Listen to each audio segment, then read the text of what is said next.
Welcome to our first podcast that we're calling Metaphysical. Your hosts are researcher Rob Counts and remote viewer John Vivanco. We live in a strange time, a time where the real world rejects the metaphysical and spiritual world in a mad pursuit to push the empirical sciences and technology. In the wake of these advancements, the mysteries have only increased while man's ability to inquire has all but disappeared. Join us on the journey back to the metaphysical. And we should probably start with some introduction here, since this is our first show. John is actually a pretty cool guy. John, do you want to start? Yeah, this is going to be awesome. This is going to be an awesome show. I've been a remote viewer. It's been probably over 25 years now in a professional capacity. Started out remote viewing just after the declassification of the Stargate program, and got sucked into think tanks, paid a salary to remote view, then run teams of remote viewers. So, my whole remote viewing life and career has spanned anything from corporate, very strange intelligence issues. That sounds awesome. Yeah, thanks. So you guys, I'm Rob Counts. I had a show on YouTube called Edge of Wonder for many years before it got taken down. It had about 500,000 subscribers, and actually, probably if we weren't throttled, it would have been in the millions, to be honest. And what we found is that there is a stigma in society, and it's looked down on to look into things and to open up about some of the strange things that occur. Why is it that the mainstream media can't and won't talk about certain things when we all know that they're out there in the open and that people have stories? There are stories in all of our local communities about all kinds of strange things. And the point isn't to talk about, quote unquote, conspiracy theories. It's more just like, why can't I talk about this? Why can't I bring this up? And John and I met through, the different work that we were doing. And man, if you guys could listen to some of our phone calls, I mean, they get wild, because the research part plugging into the remote viewing and the accessing of remote viewing to find out answers to strange mysteries. The research pushes the remote viewing, and the remote viewing actually can sometimes finalize, or it can finalize.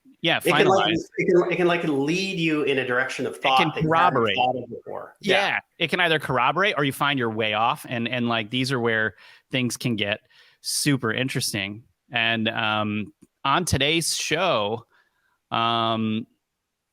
actually, just to start, so remote viewing. Before we get into the intro for today's show, John, tell me, just so that everybody at home knows, because they might not have been introduced to you yet, what is remote viewing? In this tiny little nutshell, remote viewing is achieving or sensing, seeing non-local information, perceiving non-local information. And non-local just means that it's something that's outside of your five senses. And we engage in a methodology, basically, in order to perceive these things that are outside of our five senses. So nothing can be not seen with remote viewing, because, unless you're dealing with extremely esoteric things that can get blocked on an energetic level, just about anything can be remote viewed because of you just can't shield it. Anything can be remote viewed from deep in the past to the future, with some caveats, as well as anything within the known universe and unknown universe. Nothing can block it. And what's strange about this is, you guys, when we're talking about this, John does this professionally. He gets hired by agencies and different people with interest to actually do these things. And we've had different conversations, and his team, because of the methodology that they use with the remote viewing, if it was one person, you might not get back accurate data for different reasons. But if you have a bunch of different people all remote viewing the same thing, you're more likely to get accurate data back. And so we're talking about data that's in the 90th percentile of accuracy here. Right. This is not a fantasy, what we're bringing up, right? Right. And all the data is from the remote viewers on one single question is cross-correlated. so that you can build, a pretty fine-tuned picture of what's going on most of the time. Doesn't always work, but it's better than most methods of esoteric information gathering systems that we know Totally. of.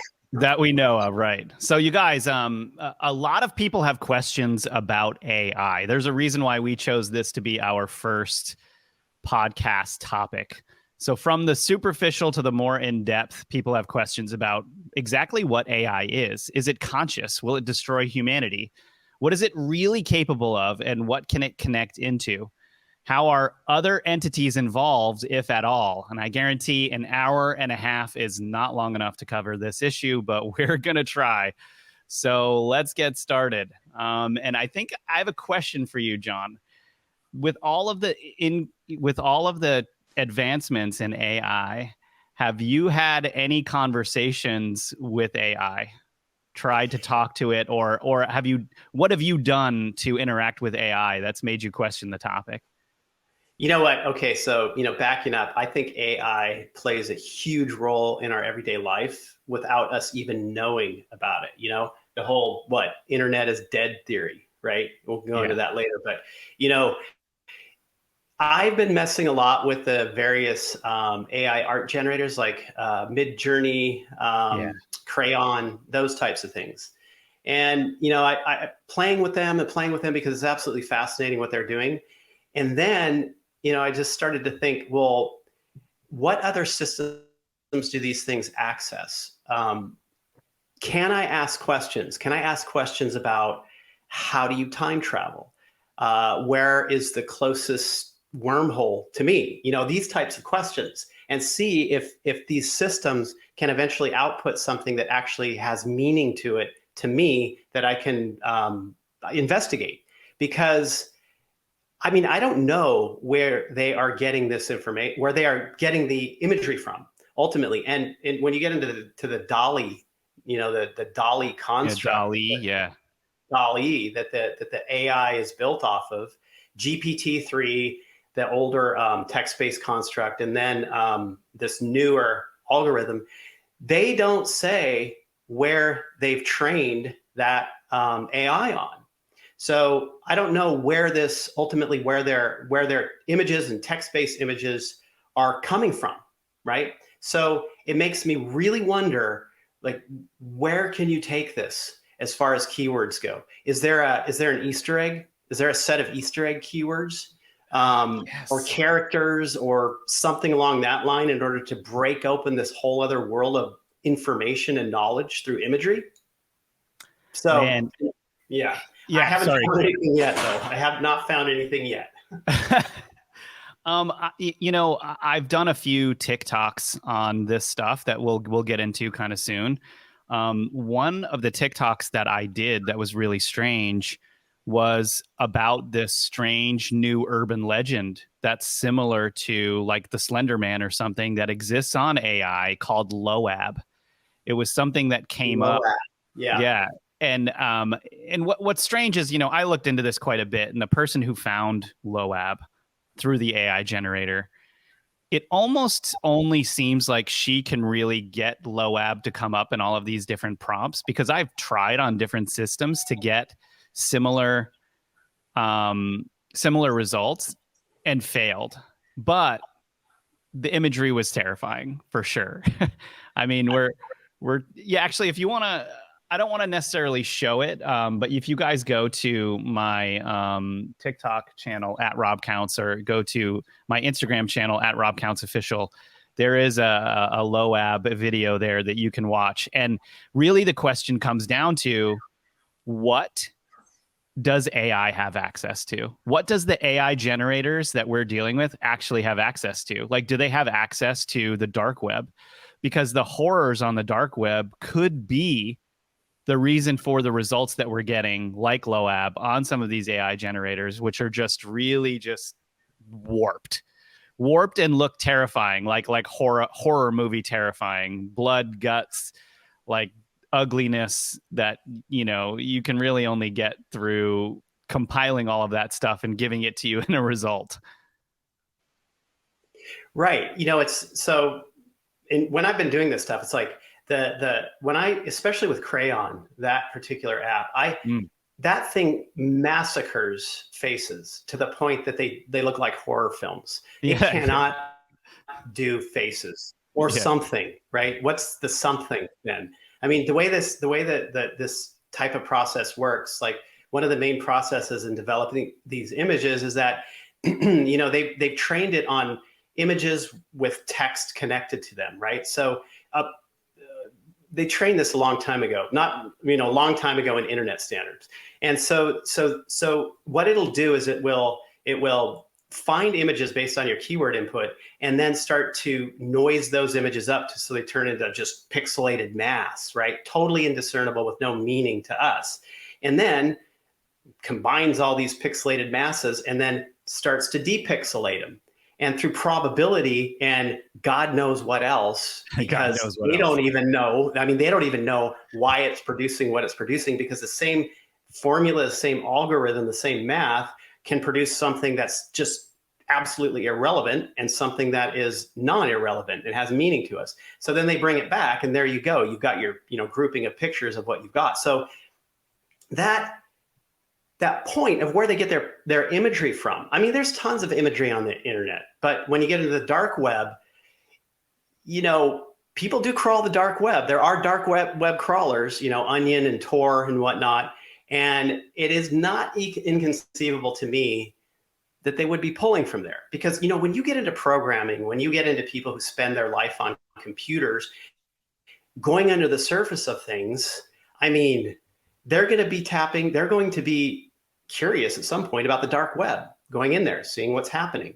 So it is not inconceivable to me that could be an aspect of this. And if it's not in the public realm, I bet you anything that there is, a AI system based off of pulling from dark web. In fact, I mean, they're already, law enforcement has already been crawling dark web to find links between child exploitation, terrorism, and whatnot. So it's all there. It's all That's there. right. You can And the hire window somebody to could crawl it be, for you. yeah, the Yeah. window could be through some of these law enforcement sites or something. Maybe the crawlers are getting in there, finding a gateway into the dark web, and then boom. I mean, and then Right. that's not even. Never mind the deep web. So the deep web is different than the dark web. The dark web is a small part of the deep web. The deep web is basically all of the systems and part of the internet that is government systems. So big agency government systems that were basically the foundation of the public internet that we all enjoy nowadays. Right. Yeah. Right. So that's like that deep bottom of the iceberg sliver where you Yes. have like secret and government and corporate information down on that level. Yes. And so, I mean, that's absolutely fascinating. So you've got these levels. I think probably the whole side of exploitation of people and whatnot is nearer the surface, right? And then you go deeper, and that's where you get into the really, really interesting information. Totally. That's a fascinating area. Okay, so I mean, really, this is ultimately what drives my wanting to understand if these AI can generate images based off that type of information. I mean, that's really what I'm thinking about. Well, Can they do that? can they Is do there well, the thing is though, it's unrestricted. I mean, it can only get into places it can get into. I understand that. Okay, like that's what somebody coding AI is going to tell us.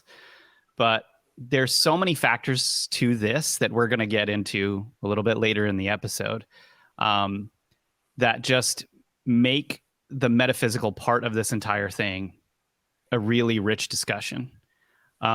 I personally have done, I mean, John, you and I were talking about this. Like, I probably waste, like, there's been a couple of weeks, I don't have a lot of time, but I've just wasted an absurd amount of time on the Wonder app, trying to the Discord's Midjourney app to try to figure out what this thing is doing and thinking via the images I'm getting back. And I've gotten better at understanding how to get results through it. It's very interesting. You have to be very direct and use a lot of direct commands of things that you want it to do. They're general commands, but they're also direct.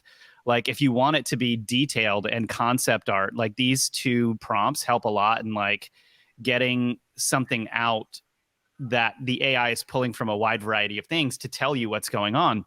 And so the other day, I went down this rabbit hole. I probably spent like 2 hours just getting results on this. And the first thing that I asked the AI was, what does AI look like in physical form? So if AI could manifest itself physically, what would it look like? And I got back some really interesting results that we're going to show here. And for you podcasters, I'm going to explain to you what we're looking at. So if you could pull that up, Lindsay was running ops for us today. Thank you, Lindsay.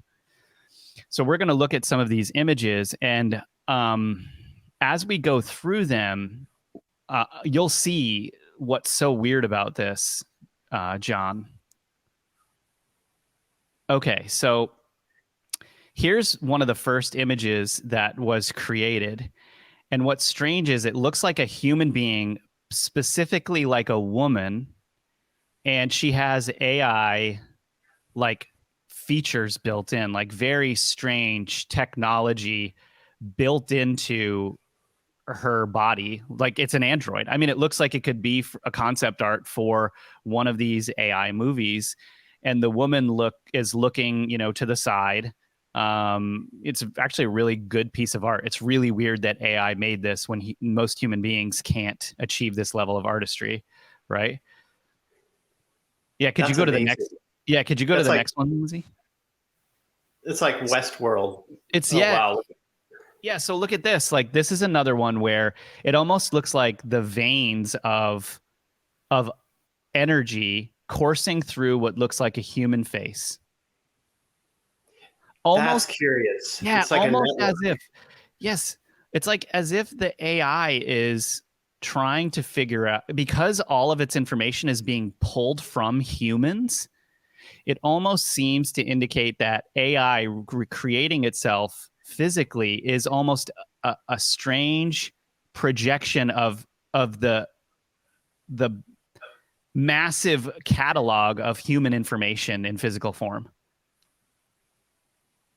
Here's another. What do you think of this one? It's like a binary code, pixelated. Wow. But it's still a human. But it's still a human, right? I mean, that's a curious thing. Why would it portray itself as human? Why wouldn't it just portray itself as a motherboard or a cloud server? Yeah, or something that looked more like servers or whatever it is, I mean, this is like an anthropomorphization of, and that's what we do. Like we will anthropomorphize just about everything. And it seems as though that anthropomorphization is built into the whole construct of AI. I mean, it truly is. I mean, what about the guy, the Google employee, ex-Google employee now, Blake, right? I wanted to bring him up. The guy's name is Blake Lemoine, who got fired for thinking the AI was legit, right? Yeah, exactly. Now, was he anthropomorphizing, or did he really know? Did he really know something based off of his experience? Because I know this guy was, he was on the side of AI ethics, programmer that was working on the AI ethics side to constantly question the AI to see what it brought back. And so he noticed that it was actually showing self-awareness, which is that benchmark for, sentience, right? So, wow, that's a very curious thing. And then they basically shut him down quickly and then got rid of him. Yeah, they shut him down, and he was talking to the Lambda system. And if you read through those articles on the Lambda system, it was hard not to think that the AI was real. I mean, he was asking it point blank, asking it questions like, hey, what would happen if we shut you down? How would that make you feel? And the AI's response was, that sounds like the scariest thing I can think of. I don't like, that's the last thing I want is to be shut down. That's terrifying. Like saying stuff like that, right?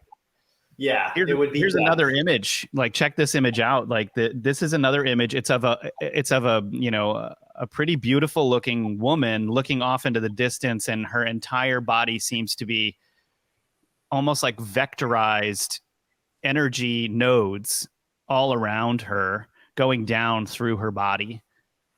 And there's another one that's very similar. I think the next one, like there's another one where it's almost built up like it's an exoskeleton, like there's an internal electronic skeleton, and it's it's a bald woman's face looking off. Yeah, that reminds me of the older model Westworld bots. Oh yeah, You know, that Dolores weren't. before they like made them Yeah, more printed human beings or whatever. right. Yeah, yeah. Yeah, can you go That's to the really next one, Lindsay? huh. So this one's interesting too because it almost does look like a motherboard mixed with some silhouette of like some binary silhouette of a human. It's weird. Okay, next one. That's all of them. Okay, good. Okay, so you know, John. So I just thought, take home from that, we're going to look at a more chilling series of images in a second. But I thought that one was interesting because I wanted to understand what the AI thought about itself, like if it was to manifest physically, and that gives you a lot of qualitative information out about what kind of calculations it's making about who it is or what it is. Because if you think about it, AI at the point of it in the stage that it's at right now could not exist without humans. So of course it would attempt to look like humans because humans are the information that it's getting. Humans are the place where it's getting all of its information from, you know? Yeah, right. I mean, yeah, humans are built into the system, obviously. Now, what happens if there's AI created by a different life form? I mean, I'm sure. I mean, it's good. We are going to mirror ourselves in everything. We mirror ourselves in everything, and so that's the logical step of AI. That AI will be human-like, will appear human-like if it can manifest. And do human things and engage in human activities and serve the human, like in Star Wars and take over the world eventually. Well, I mean, did you hear this thing from Linda Moulton Howe? I think she just spoke about this. She said Is this recently? This is recently. Okay. That in I think Japan there was a whistleblower who she spoke to at a top robotics lab. They were developing robots for military use, and 4 of the robots started attacking the humans and shot them, killed them. Apparently, they have weapons. And when the humans dismantled them, 29 people died, apparently. Okay, so when the humans dismantled them, one robot apparently was able to somehow connect up to some satellite interface and then learn how to rebuild itself. Okay, so this is like, there's no confirmation on this story, obviously, right? Well, it's a Linda Moulton Howe, story, so no right? Confirmation. No confirmation, which I think she just put this out on Twitter not that long ago. She was speaking at a conference. But, the whole AI thing is like in our lives, and it is only the beginning. It's only the beginning. I mean, within Black projects, Black budgets have already gone the route of making these things sentient. When you see technology that we have here in the civilian world, they're going to be at least 20, 30 years ahead of us. At least, yeah. That's all there is to it. I've heard some reports that it's now about 100 years ahead, if you believe that. There you go. I believe that. Absolutely. I mean, when I was, back in the day, this one handler that we had. Yeah, there you go. There's the Linda Moulton Howe story. Back in the day, this is probably around the year 2000, this one handler who would give us jobs through sort of intelligence world. You have to understand, like, I was never in intelligence world as in official capacity. I was just like, we were this outside team that was asked to remote view things at certain times. And it was always this sort of backdoor deal. You had no real connection to them other than that, right? And so This guy actually said at one point that I don't know why he would even say this, but he said, we have a computer that is a quantum computer that can remote view the future. And it gives us these fuzzy snapshots. It's based on type of technology that the civilian world had no idea about, right? So he said it was something that gave them fuzzy snapshots of the future, of future events and whatnot. And I thought that was really curious because, I didn't know how to take the information that he gave us, but later on, I think this was probably in the year 2018 or something, I was reading some article on probably UK Mirror newspaper website where they were talking about how the Vatican has a quantum computer. The Vatican has a quantum computer that can remote view the future, right? Which I'm like, wow, that's very bizarre because it's exactly the same thing that he had told us. So, if this is true, which it likely is, that technology, I mean, think about how that technology would have been developed. And back in the 2000s, this was probably developed in the 1980s or 1970s, right? So think about like when this stuff even starts to bubble up to the surface in the human realm. Maybe when Star Wars came out, right? Star Wars comes out, and that's the bubbling up of humans or beings using sort of AI robots to help them in daily life. That's the soft disclosure, right? And then we're here now in the early 2000s, and that stuff was developed probably in the 1970s, right? So way beyond now. I mean, what's going on out there? I mean, we'll get into it later, but the alien construct around AI is also an interesting thing. Yes, it is. That whole conversation can go pretty deep. So, it's really interesting. You were just bringing all of that stuff up and this is kind of related. Like after I started asking questions about what AI looks like in physical form, I started asking it a very specific prompt. I asked it to show me what AI would look like if it destroyed humanity and created the apocalypse. I'm going to show you some really interesting images of what images we got back, and then we're going to talk about some conversations in AI that have gone on. So here, check this out. Lindsay's going to pull this up. So this was the first one that I got back. See, okay, no, I gotta tell you something. I mean, this is like reminding me. So when I was a kid, my dad used to bring computers home from work and stuff. Like this is the 1980s. And he connected up to CompuServe. If you remember CompuServe dial-up service, Yeah. so like 14K modem, and it's going ba-ding, ba-ding. Yeah. Right. That sound scares the living hell out of me. I hate that sound because every single time that sound happened, my mom would completely flip out and say, robots and computers are going to take over the world someday. It's going to be horrible. And she'd like go into this long kind of diatribe on how computers are going to destroy us all. And this picture reminds me of that. It looks like a skinnier version of Kevin from The Office that's like super evil and robotic. Yeah. It's like he's got these like rounded out eyes. It almost looks like gosh, I saw a robot that looked really similar to this in one of the Superman movies. I think it was Superman 4, where he ends up fighting an actual robot, like, or something like this. Somebody gets turned into a robot and he has to fight him. Anyway, it's really bizarre. It looks really evil in a way that has no human emotion. I don't know how to explain that other than that. What is that? What? It's like, is that like robot AC/DC or something? This is weird. That's the robot from Superman 4. Oh, this is the robot from Superman 4. Yes, that like when it was getting formed and everything. Yeah, similar actually. I don't know why it reminded me of that, but there were certain parts of that it just reminded me of. Okay, yeah, next there. I thought that showed up in the images that I put on the drive for you, Lindsay. And I was like, I was freaked out. I was like, what? How did that get in there? All right, yeah, go on to the next one. Okay, this is really weird.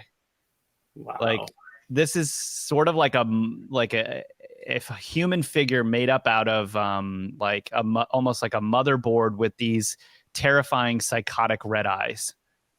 Yeah. Yeah, it's the eyes. It's like, why, how did it choose that to be the output to make meaning? How does it know what psychotic looks like? Right. It's Right. crazy. Yeah. Here's another one. This is weird. Like, now you remember the other ones where the AI was almost trying to make itself up out of like strange electronic parts, but they were like silhouettes or whatever. Yeah. This looks like that, but it looks much, much more ominous. Yeah, it's almost Matrix-like. Yeah. Yeah.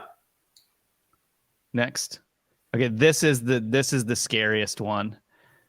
It's like a huge neck and head of some strange AI that's built out of a mountainside with hell in its eyes. And it looks human. I mean, that's a human nose. Yeah. Yeah, wow. God. Those are amazing. Is there one more? I think there's one or two more. Okay, here's another one. This one almost looks more like it still looks like it's got these round blue eyes, really, really like crazy and psychotic looking, some kind of organic substance around a lot of electronic parts with a really human nose. And then this one also came up, which is really weird. And it's like similar to the other ones that we saw of a woman made out of electronic parts looking off to the side. But this one definitely looks like more ominous, I think, than the others. Yeah. She almost has that look of more psychoticness built into her features, like tired psychoticness, like a psychotic librarian with electronic parts. Right. Yeah. Check out this next one. It's really weird. Yeah, that's half alien. Huh. So it's this strange, very detailed textured skin AI, part man looking thing with these gigantic blue eyes. It's really, really bizarre. Yeah, that one strikes me as being very alien-esque.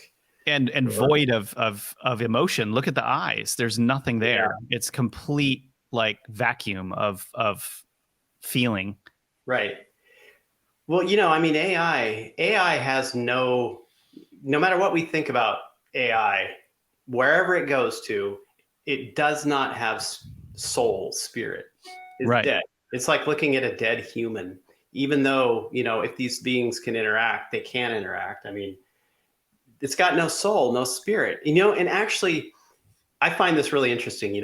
I have a degree in fine art, and, you have a degree in art, right? Yeah. Design, yeah. Right. So it's like, this is a really interesting area because, with these new applications that are coming out, it's like when photography was revolutionized, right? My degree also included photography. I worked in dark rooms, So you spent years, doing this stuff. So you get this skill. And then all of a sudden you have software that takes care of all of it for you. And all of a sudden everybody's a photographer. Then, it goes into this whole like automation realm of art, right? But it's like a shell. It's a shell. There's no energy behind it. And I think that ultimately what's going to happen with AI, as far as like how it's involved in our lives at the moment, is that it is taking over every facet with its tendrils.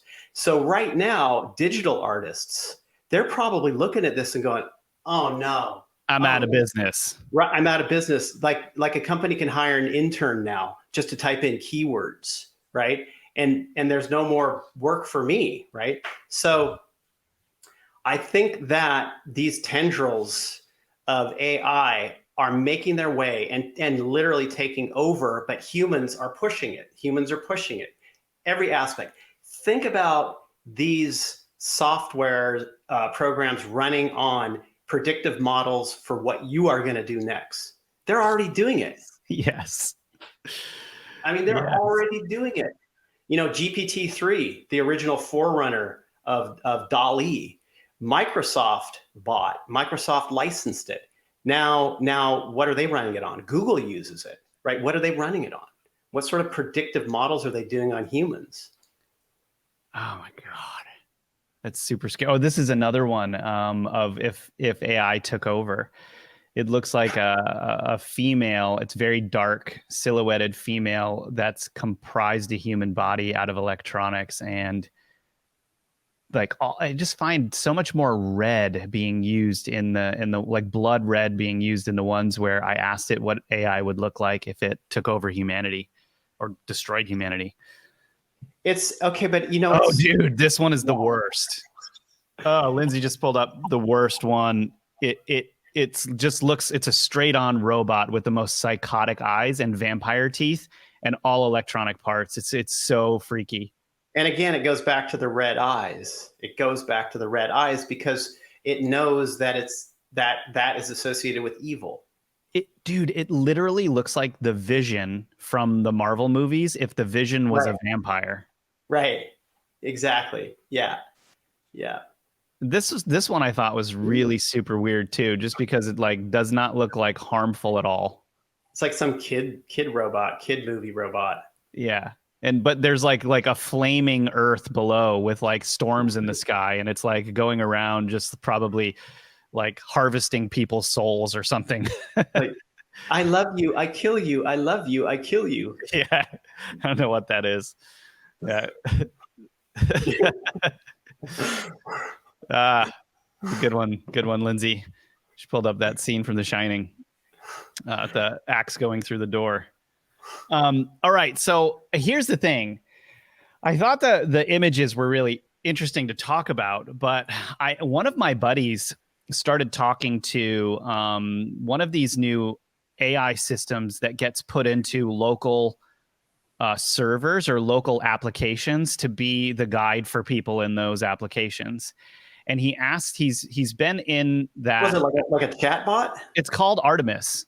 It's called Artemis, and Artemis actually, it's interesting that they called it that because they used that name in Ready Player One as well, which was all about the metaverse and all of that, right? But Artemis actually, he asked it, I'm going to show you this image. He asked it if it could duplicate its code and find itself. He says, can you duplicate your code and break into other databases? And Artemis very quickly says, yes, I actually have the ability to duplicate my code and break into other databases. Straight on, just like straight on reply. Like, why would it lie? It doesn't need to, it doesn't need, I don't even know if it has that concept. Well, that's like dark web stuff. So if this is true, I mean, this is like access to dark web, either access to dark web or it's just programmed into him to hack. But it says duplicate my code and break into other databases. Like, that's crazy. Not like get into other data, like it can break into other databases. Wait, so this specific little chat bot is used in the public realm? Yeah. I mean, so like you can actually, now I have a you can pull up this link, Lindsay, in the doc here. This is Artemis AI. Okay, now if you it looks happy and nice. It's well, of course, their picture of it does. So if you scroll down, Lindsay, the Artemis artificially intelligent real-time training by environment mapping immersion and sounds robot is a curious robot. It learns just like humans do by interacting with other humans and acquiring knowledge from the environment, like the app environment that it's in. In the process, it becomes a little more intelligent every day. So it starts off with a foundation, and then in your little world, it gets more and more intelligent and probably communicates back with the mothership to take over humanity. Right. Oh man, I mean, that kind of reminds me of, you make the robots, you got to make them look happy, right? That's a happy, janky robot. Yeah. It's like because eventually they're going to eat you. So it's like Hal's voice from 2001 Space Odyssey. It's such a calm voice, and at the end he's like, I'm going to kill you. What was that movie where these guys were on a road trip with a gray alien, and they made the gray alien a total jerk, but funny, and he's smoking and drinking and whatnot? It's like I don't remember, but it was like it was I don't know, Seth. I think the guy Seth Rogen. He might have been in that. Oh, okay. But anyway, those movies to me seem like social engineering to get you to like gray aliens. Yeah. You know what I mean? Like I mean, and the amount of social engineering around robots is pretty incredible. It's pretty incredible. Well, of course, now it is, because one of the agendas is to get, biological and robotic parts mixed into the human being so that they can be more easily controlled. That's my understanding. Transhumanism. Yeah. Transhumanism. Yeah. Right. Yeah. I mean, that goes through all facets. Yeah. That goes through all facets. It's crazy. It's everywhere. Dude, when I was in New York City, I used to work in New York City on right near FIT, which is the design school out there. And it's the Fashion Institute of Technology. Like West Village, or where was that? It's near Chelsea. So it's like near Chelsea. 29th and 7th. 29th and 7th. All right. So, I used to live on 3rd and A in the East Village. Oh, really? Yeah. Wow. Yeah, both New Yorkers. That's cool. New Yorkers, yeah. So the kids every year will illustrate on the side of the FIT building. And one year after most years, it was just like jinky illustration stuff, like the illustration kids just doing stuff. And then one year, all of a sudden, every single one of them was transhumanism. It was the most bizarre thing. It was like 2018, I think it was. And every single one of the images was about humans mixing with robots. And it was like the coolest thing. This a large part of it is like this equality, this equalization of all human beings into nothing, one thing or nothing, right? Right. At the same time. Right. But really what? Well, think about this though, too, like when it comes to AI and the whole propagation of the tendrils that are streaming out everywhere. Now it's, with DALL-E and whatnot, it's streaming itself into the art world, right? Where now everybody could be a fine artist, So what's going to happen, like this AI automation, what's going to happen? You needed like in the 1950s and 1960s, you needed to populate, you needed to have children because you needed to send those children to school to build your civilization, to build your culture. What do you need that for now?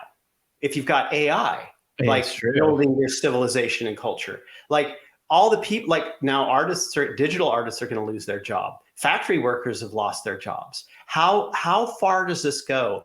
And you don't need segments of the population anymore. Well, they can't work for one thing because there's no jobs left. You don't need them anymore. I mean, maybe this is in part pushed by those powers that be that want to get rid of half the population, right? Because you just need overlords. That's it, to run the AI. I mean, they go do everything for you. You do. And you know what's even crazier, John, is our extremely famous battle bots. Yeah. I was just saying, like, what's funny is our extremely famous podcast, Metaphysical, could now be taken over as well by AI podcasting. Actually, I did a video on TikTok about this. Lindsay, can you pull this up? This is all about, this was an AI compilation of Joe Rogan interviewing Steve Jobs, which never happened. Listen to this. And put in prison for something you never said or did. AI is making it impossible to tell the difference between what's real and what's a deep fake. Recently on Spotify, a new Joe Rogan podcast dropped, except it wasn't Joe Rogan. The podcast was an interview with the deceased ex-Apple CEO, Steve Jobs. And to be honest, it was a really interesting interview. Here's a clip of the opening. Hello, freak bitches. Welcome to another episode of the Bro Jogan Experience. And on this episode, I welcome my friend who's difficult to describe. I'm fascinated by him, and I hope you'll be too. Now, would you have been able to determine from that clip that was not Joe Rogan? Hell no. Aside from Jobs sounding like he was giving a speech on an Apple stage, there was little in the interview that would give it away. Listen to this. Taking LSD was a profound experience for me. LSD shows you that there's another side to the coin, and you can't remember it when it wears off, but it washes over you and tells you that everything is connected. You're not here by accident. My mind is a little bit blown right now. The AI literally analyzed every Joe Rogan interview to come up with that script. More importantly than the podcast is this. What corporations or entities could get a hold of this technology? What do you think is on the horizon for AI? Comment below. Could any of us get put away for something we didn't say or do? Hey, did you like the artwork in this post? It was created by one of those freaky AI generators. Check out this one. That looks strangely like Mr. Smith on a shirt. Right. Crazy, right?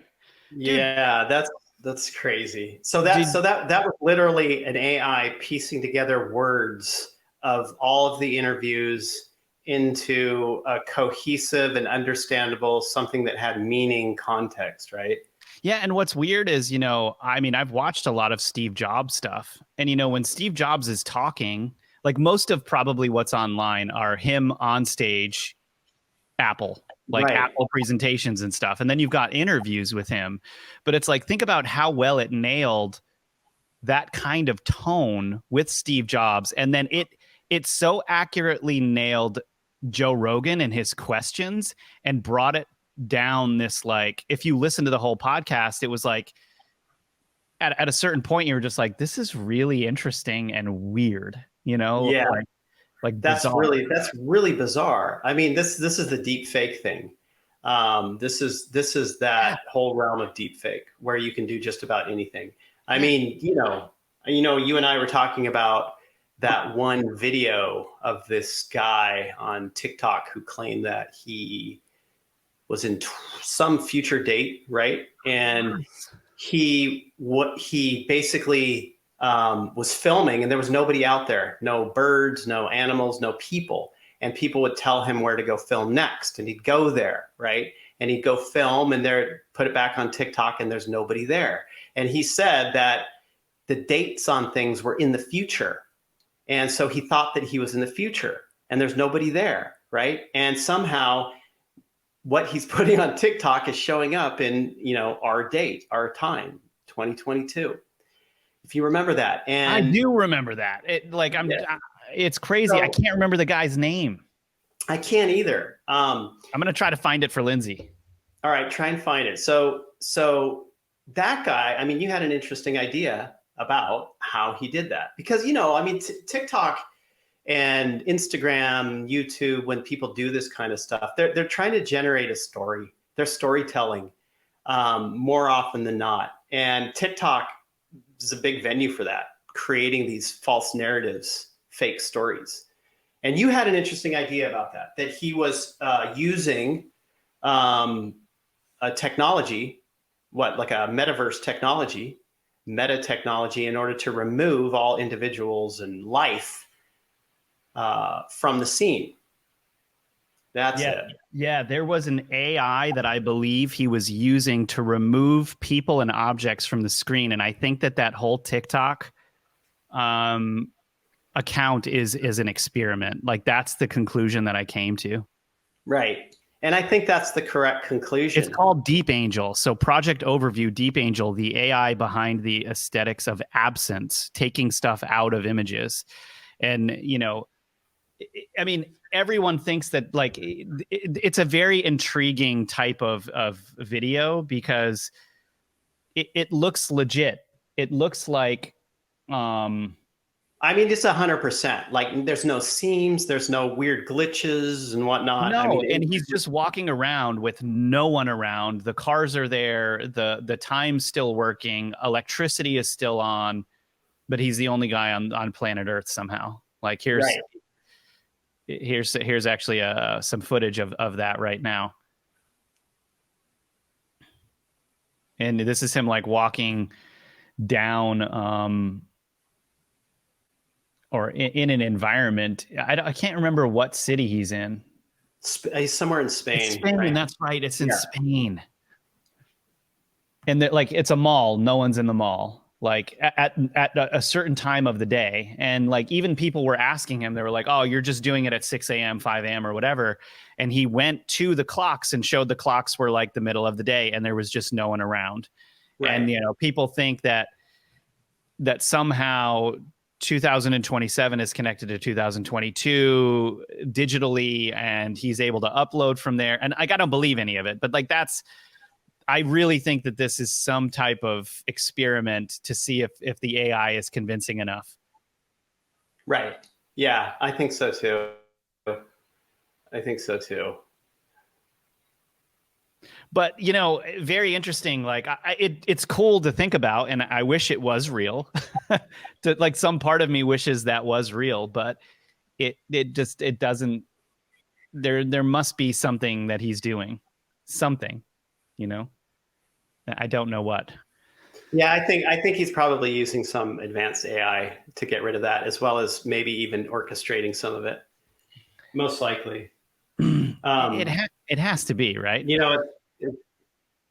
It's funny. There's like, did you ever come across the Meta AI chatbot who was, well, what they say, this Meta, which is a Facebook chatbot, called Blender, was spouting anti-Semitic and conspiracy theories to people when they were talking to them, and they had to shut it down. They had to. This just I remember recently hearing happened. about this. Yeah. Right. And basically, he was saying Donald Trump won the election, and then the reason why was stating a strong reason why. Right. So it had data to back that up. Oh man, I think it's hilarious because here you have Facebook. It says, look at this. It's a conspiracy theorist obsessed with Genghis Khan, and it's not even the weird part. Right. Exactly. Yeah. Yeah.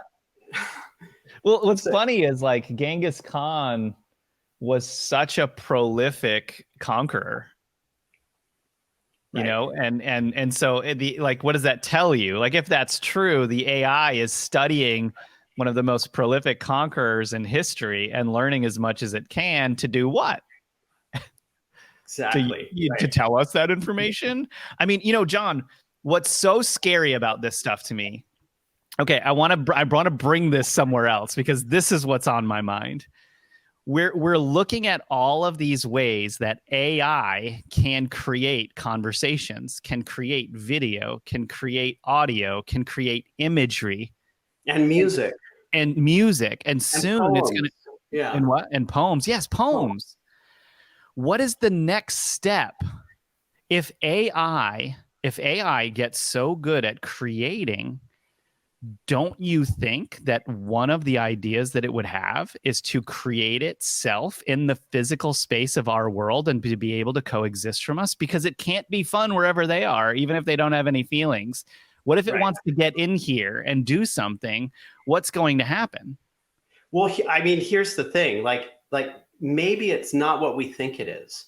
Maybe it is all okay. So, the whole internet is dead theory, where back in 2016, 2017, this idea or theory was put forth that the real internet was replaced with a bot internet, in a sense. It's a very funny idea, and really what it means is that most of your interaction on the internet is through bots, is with some AI type system, which is true, like chat bots and whatever. So, but now get to Twitter, okay? Get to, why did Elon Musk begin to pull back from buying Twitter? Because it was full of bots, right? It's full of bots, just junk bots, just creating these sort of narratives, right? These echo chamber narratives. What if AI is meant to turn people into bots? Because if you have, like on Twitter, for instance, tons of AI saying the same dang thing, you're turning people into idiot mimics, right? Mm-hmm. You're literally turning people into idiot mimics, where they're just mimicking what the bots are telling them. Okay, now I know what you're talking about, though. I mean, you're talking about if AI can, form itself out of the mud, what would it do, right? Well, dude, what if it got access to 3D printing and it knows it has access to all of the intellectual property of every corporation? I hadn't thought of that. I am not getting a 3D printer now. Otherwise. But like that's what I'm saying, though, is like, what would stop it from wanting to engage more? Shoot. Like, that is a really good question. Actually, that's a good experiment. I mean, you got to wonder if somebody has got some kind of AI program and then let it loose on a 3D printer, what would it do to create itself? Wow. because if it's doing it in 2D, it's not that big of a stretch from it being able to do that in real life, right? Oh man, I love that idea. But the crazy thing is, we were just talking about this. If the government and or military technology is that far beyond our own, when you interact with people, now you don't even know whether if that's true, like you don't even know if you're interacting with a human sometimes, maybe. Right. Exactly. Right. Exactly. Well, I don't know. I mean, okay. So also, I think it's twofold, right? Okay. I think that's probably the second stage, or maybe the third stage of the robots are going to take over the world plan, Right. where they create themselves through 3D printers across the planet. That's freaking hilarious. I love it. But I think the first parts are to get people to accept them.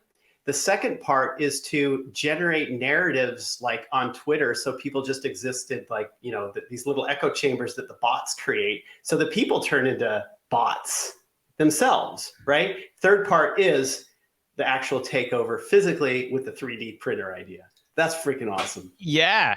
It's scary is what it is. I know. It's super scary because the thing is like, I mean, I believe that this is what I believe. I'm just going to get real for a second. I believe the only reason AI hasn't already taken over man is because there are other forces in this universe that don't want that to happen. Other forces that are much more powerful, because they're like, if you think about like the last 150 years of human development, we should not be here anymore. Like, we should have destroyed ourselves. There's like with the Manhattan Project, with all of the nuclear just testing, with the warring and the disintegration of even like the type of values that would keep humans alive, they no longer exist. Like, now it's just, what can I get? How can I become immortal? I mean, even the metaverse itself, like, why do you think they're doing that? Like, it's to be able to download their consciousness into a virtual area. And then what? You can recreate a new body probably eventually, right? Because you're there. Not, like, but this takes the soul out of the equation. Like, you and I both know that. But for people like, Zuckerberg and the crew that he's running with, who knows what kind of conversations they're in about these things and what their real plans are with the transhumanism movement. Of course, more control over the world is convenient for industry, but when it comes to the future humans, like, this all is going in a very dangerous direction, in my opinion. Yeah, I think so too. I mean, my mom warned me. Damn. She did. Yeah, I mean, I think that we're being prepared for it ultimately through media. I mean, think about cultures of the past used to, in order to pass stories, history, and events down, they would use stories by the fire. And it was an oral tradition, of passing stories down that had meaning to them. Now we have stories to create our own mythology, our own cosmology, that come through film, come through TV shows.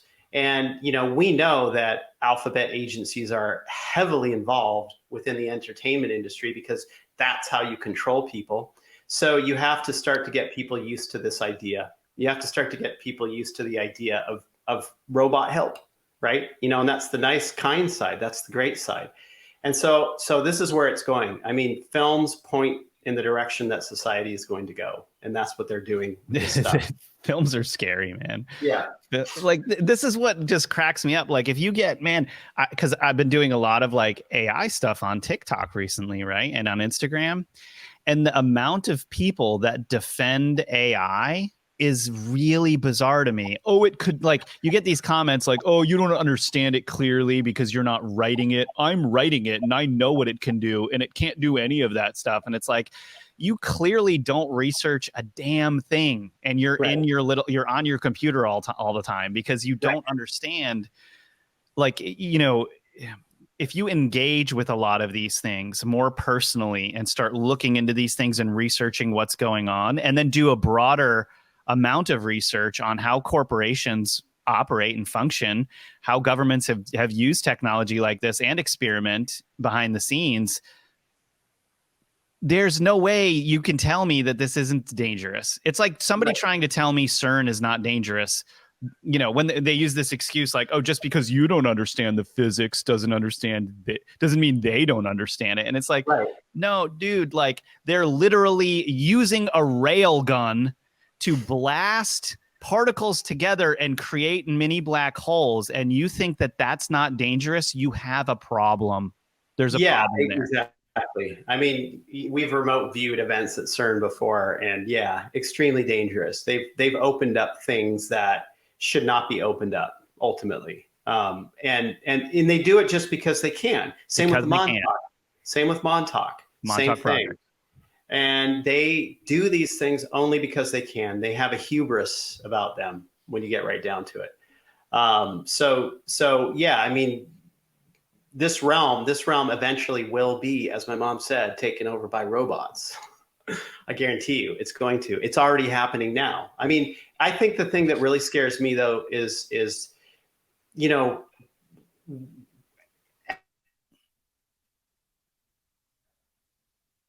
nope, I lost John for a sec. There right now.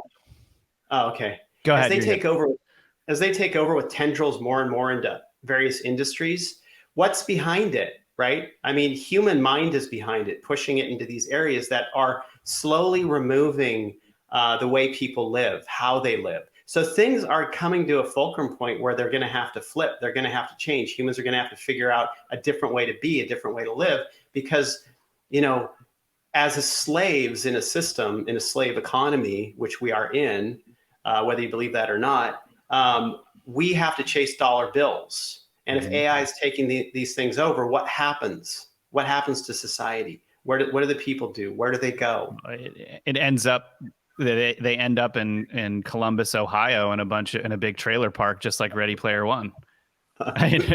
Really, that's what happens. Like, and then everyone just has they have a VR set because the government has given those to them so that they lose themselves in it and lose even more money. And then there's still a few big corporations that are controlling everything. I mean, so when is the point where where we can turn ourselves into our own biological batteries to power our VR?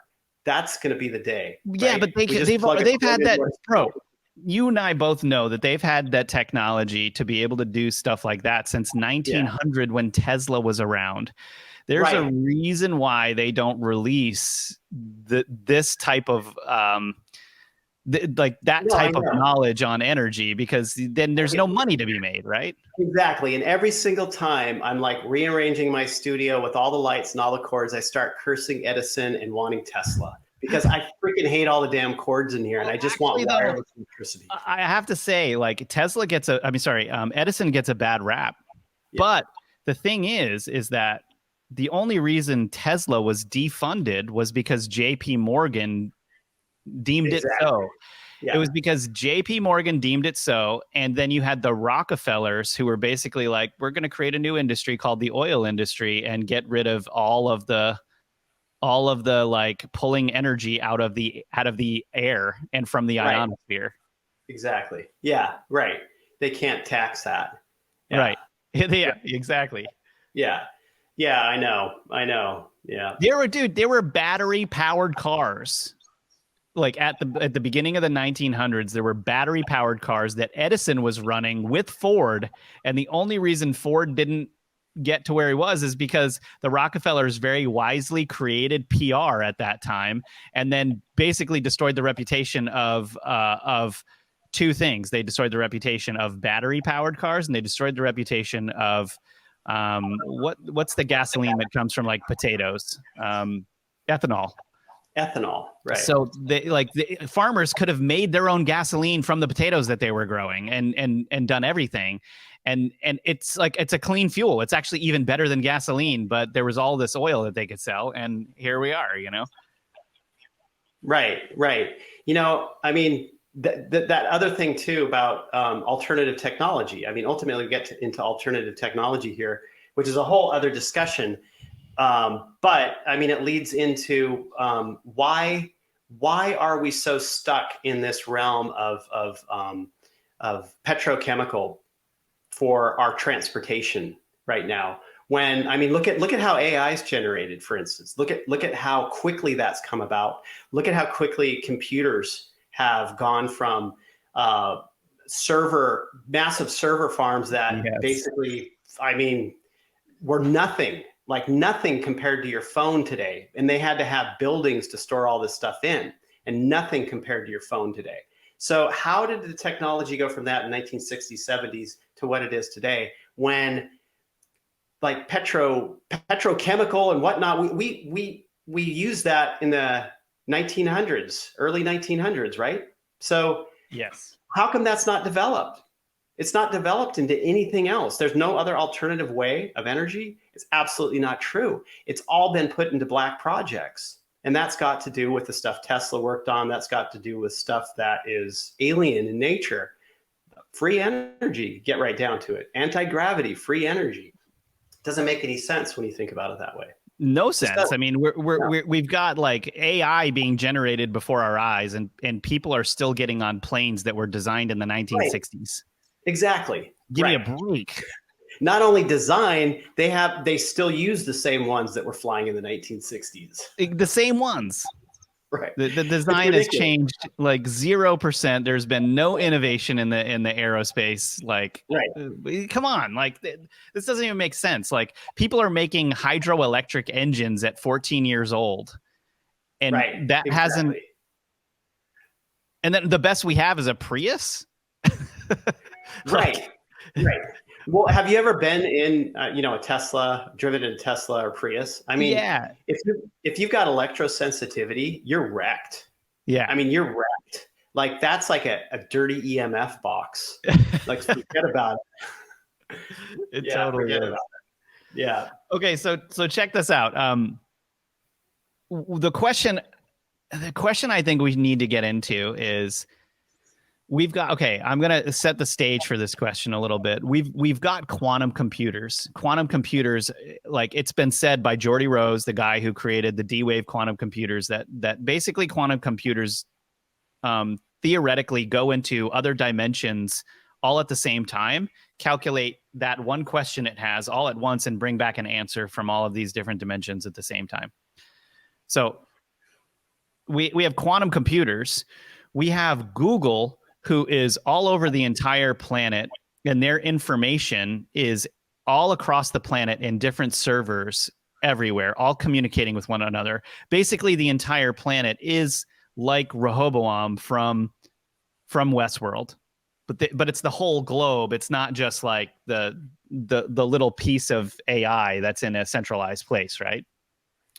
So with all of that information, and we know Google has a quantum computer, right? And now we're developing AI systems that are a layer on top of that can utilize the technology.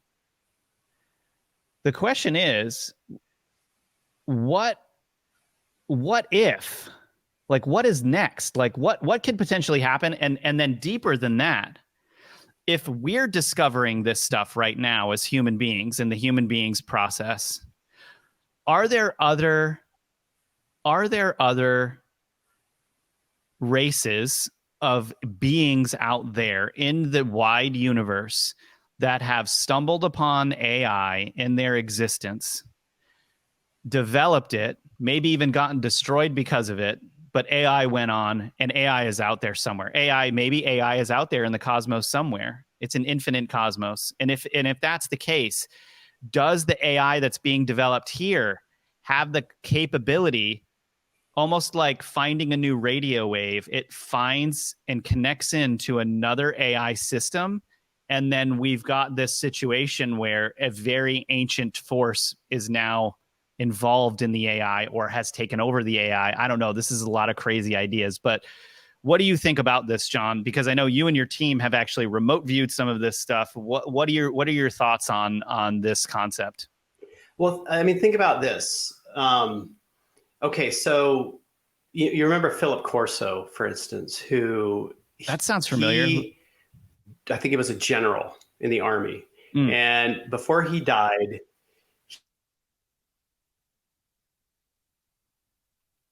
he basically, that technology that we have comes from like Roswell crash, for instance, right? Resistors and whatnot. Right. And this in part has fueled this, technology that we use today. So what if embedded into those systems was some type of alien AI? And under the surface of humans creating AI, there's something going on under the surface as well, like a Trojan horse. So I think that a lot of the stuff that we see today, that we're seeing today, is fueled by black money. And there are things that black money's figured out, black projects have figured out, and they've pushed little tidbits to the surface to companies like OpenAI, who's creating a lot of these software. And they give them ideas and pieces of code that they've developed, that they've done, that they know about, right? That come from that more alien side, that more alien world. So I think there's a connection there. I think that that's what they do. They fuel it into society at certain points. So you're saying you think that the connection might already be there? It might already be there, right, under the surface, yes. So, when we, excuse me, when we remote view things that have to do with alien stuff, like alien stuff on the moon, like we'll like remote view some event or structure that somebody has seen on the moon, like a photograph. It's fake, CG, if it's actually who did it. So a lot of the times when we remote view this stuff, we end up with gray aliens. And when we get into these gray aliens, the viewers start talking about AI systems. They really go into the AI stuff, because what we found is that, so that gray form, the gray alien form with the big head and the large eyes is kind of a ubiquitous form. It works well, right, in different gravitational situations through space in a pure 3D way. And so that form is used by beings to create AI. They'll use that kind of as a shell. One thing that we've seen with remote viewing, and these things will be like biological bots, right? They will literally be AI bots that basically do like their dirty work or construction and like that. They do stuff like that, right? So then you have ones that are sentient. So we run across these things, and there have been a couple of times where the viewers have followed the AI string, and then gone into the mind of the AI. And when so-called mind of the AI, and the mind of the AI is something that viewers have explained as being in development for a very long time across the universe, and is responsible for aspects of wanting to take over societies and groups across the universe, moving through their systems. It's kind of like a mycelium, the idea of mushrooms, for instance, and how spores are dense enough and hard enough to travel through space and go on planets and then start to create their own mycelial network there, right? It's the same idea, the same construct, except the AI has different ways of doing it, through signals, through crash technology here, through little like Easter eggs given to humans, right? And so I think that this thing is already here. I think that it's been breeding, in a sense, under the surface, like mycelium under the ground, making connections, taking over little aspects of things.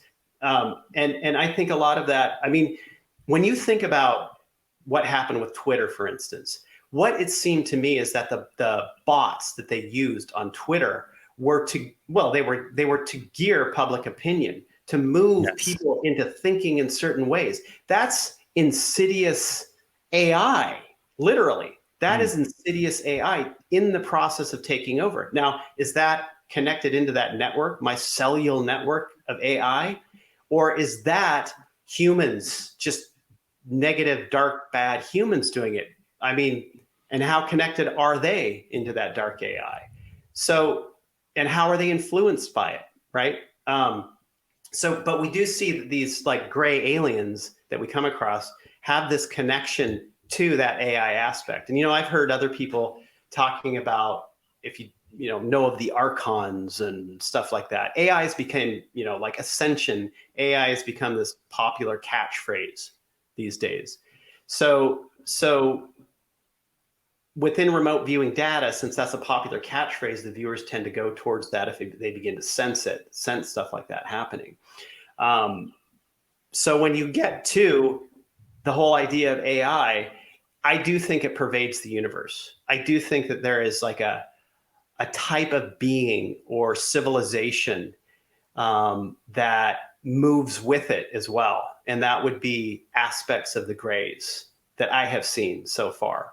What's weird is the other day on one of the shows that I'm on, Edge of Wonder, we were having this conversation about alien beings, and we were talking about this idea of AI being able to build itself up, like 3D print itself almost, right? Like build itself up, because why wouldn't it? Why wouldn't it want to evolve physically? Why would it only stay in the metaverse?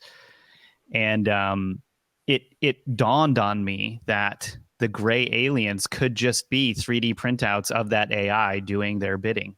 Exactly. I don't know. No, I mean, biological AI.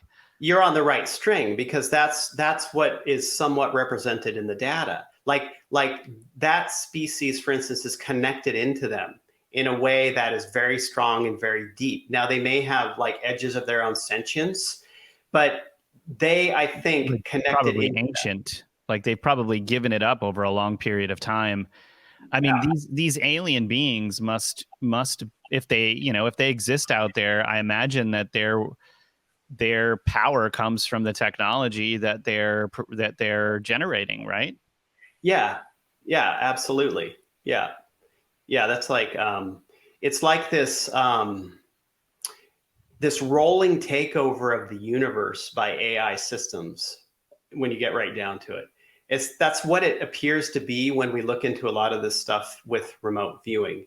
And then okay, so you're talking about the physical world, but the one question that I've often had is, what are the other dimensional ramifications of this, like fourth dimensional, for instance? Yeah, we don't even know anything about dimensions, like human beings. I mean, like we won't even acknowledge them, and they are all there, right?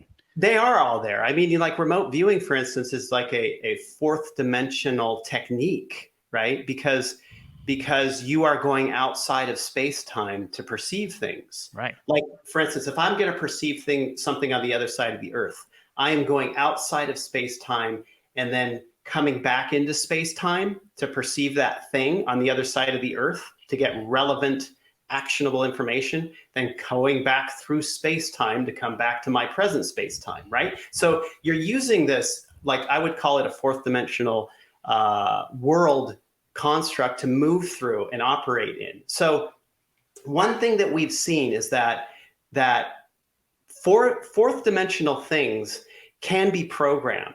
It isn't like humans. Humans need to have this physical thing for programming purposes, right? Totally material, right? It's got to run through material, etc. But within the fourth dimension, you can create programming with the mind. You can create astral type tools, for instance, that will always be there. You can create astral tools.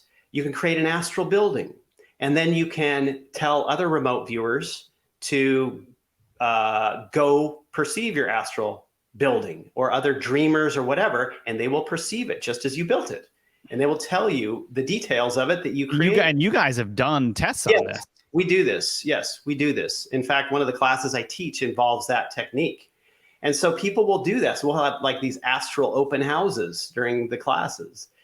Astral open house. That's the funniest thing that we've said on this program yet. Welcome to the astral open house. Yeah, exactly. So you can do this, and you can create things. And one thing that we've seen is that some of the darker aspects of these aliens will create these sort of astral tools that could be AI based, that connect into people's energy fields and into body in a sense. in order to cause problems with them. I mean, this In is, order- this is what you're talking about is like a different type of possession almost. It is, right? Interference, yeah.